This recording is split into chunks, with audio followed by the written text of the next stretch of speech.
मैं पूछना चाहता था सर कि जैसे बच्चा एनसीईआरटी की बुक्स पढ़ता है क्लास 12 तक, फिर वो जब कंपटीशन की तैयारी करता है तो वो दोबारा पढ़ता है। इन दोनों में क्या फ़र्क है? थोड़ा बता पाएँगे आप इसके लिए? अगर जैसे हमने भी अपनी स्कूलिंग कंप्लीट करी एनसीईआरटी की किताबें पढ़ के, ठीक है?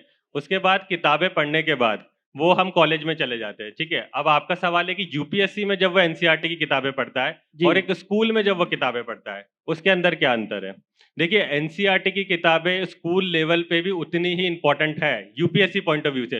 अब अंतर ये हो जाता है कि जो बच्चा स्कूल में किताबें पढ़ रहा है एनसीईआरटी की, उसको नहीं पता होता है कि आगे जाके उसको यूपीएससी एग्जाम देना है। फॉर एग्जांपल मेरी बात, तो मेरे को उस टाइम पे नहीं पता था कि मेरे को सिविल सर्विस एग्जाम देना है आगे जाके।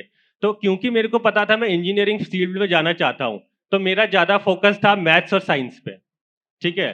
तो मैथ्स और साइंस में मेरा ज़्यादा फोकस रहता है, तो आप देखेंगे कि मैं कोटा से हूँ, मैंने भी अपनी कोटा में कोचिंग करी and then I come into NIT Jaipur. तो आपको भी पता है कि जब हम किसी कॉम्पिटिटिव एग्जाम की तैयारी करते हैं, तो हमारा फोकस वो पर्टिकुलर सब्जेक्ट्स पे चला जाता है। अब क्योंकि मैंने आर्ट्स के सब्जेक्ट्स उस टाइम पे इतने ध्यान नहीं दिए, तो मुझे उन सब की इतनी ज़्यादा कॉन्फिडेंस नहीं आता है, मुझे याद नहीं रहता है कि 5 साल बाद उसमें क्या था।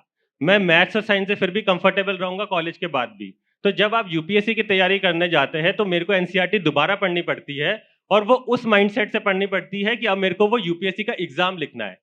अब मेरे को उस सब्जेक्ट में इंटरेस्ट डेवलप करना पड़ता है। अगर मैं हिस्ट्री पढ़ रहा हूँ, तो मेरे को हिस्ट्री में इंटरेस्ट डेवलप करना पड़ेगा ताकि मुझे वो एनसीईआरटी अच्छी लगने लगे, मुझे पॉलिटी अच्छी लगने लगे। क्योंकि मेरा जो लास्ट की 6-7 साल की ट्रेनिंग हुई है, वो टेक्निकल सब्जेक्ट्स में हुई है, मैथ साइंस में, तो वो दिमाग उस टाइप से काम करने लग जाता है। आर्ट्स में शिफ्ट होने के लिए आपको माइंडसेट डेवलप करना पड़ता है। तो आपका जो सवाल है कि क्या अंतर होता है, तो पहला अंतर ये होता है कि आपको माइंडसेट चेंज करना पड़ेगा कि अगर आप इंजीनियरिंग बैकग्राउंड से हैं, तो आपको आर्ट्स के सब्जेक्ट्स में इंटरेस्ट डेवलप करना पड़ेगा। और बहुत ही ऐसा लगता है कि आप 22 साल 23 साल के हैं, आप ग्रेजुएशन करके आ गए, जॉब कर कर आ गए।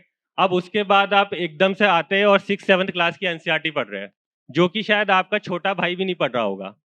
तो आपको मन में ज़रूर लगेगा कि ये आपके पेरेंट्स भी सोचेंगे ये कौन सी आईएएस का एग्जाम दे रहे हो, छठी 7वीं क्लास की एनसीईआरटी क्यों पढ़ रहे हैं, ठीक है? बट आप देखेंगे कि एनसीईआरटीज़ में इतना अच्छा कंटेंट बना हुआ होता है, उसकी समझ हमें लेट आती है। आप छठी और 7वीं क्लास के बच्चे को उसकी इंपॉर्टेंस इतनी नहीं समझ आएगी कि वो इतना अच्छा कंटेंट बना हुआ है। उसकी समझ तब आती है जब आप 22-23 साल के हो जाते हैं और आपका दिमाग उतना डेवलप हो जाता है, आपने बहुत सारी चीज़ें देख ली होती है। आपने 10 मटेरियल देख चुके होते हैं, तब आपको समझ में आता है कि एनसीईआरटी एक one of the best source of information है। इसलिए हमें वो दोबारा पढ़नी पड़ती है।